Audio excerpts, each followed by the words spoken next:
In today's video, I'm going to teach you how to install JumpCloud Agent on Windows using command line. To get started, sign in to your JumpCloud admin portal and go to Device Management. Then open the Devices section. This is where you manage computers and other endpoints connected to your organization. Once you're on that page, click the plus device button to begin adding a new system. From there, select the Windows tab. This makes sure JumpCloud gives you the correct installation method and command for a Windows machine. On the Windows Setup options, click Install via PowerShell. JumpCloud will then generate a PowerShell command specifically for your organization. This command includes the information needed for the device to register correctly, so make sure you copy it exactly as it appears. Now move over to the Windows PC where you want to install the agent. On that computer, open PowerShell as administrator. Running it with administrator privileges is important because the agent installation needs elevated permissions to download files, install the service, and complete the connection process properly.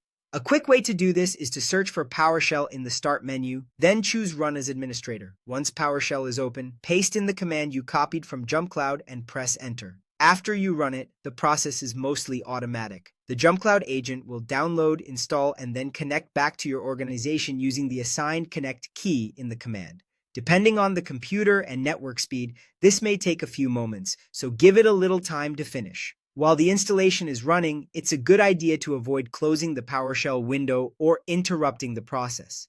If everything completes successfully, the device should begin appearing in JumpCloud under your devices list.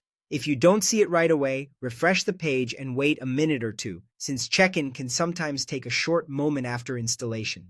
One important note, because the generated command is tied to your organization, handle it carefully and avoid sharing it publicly. If you're following these steps in a team environment, only use commands from your own admin console. And that's it. That's how to install the JumpCloud agent on a Windows computer using the command line through PowerShell.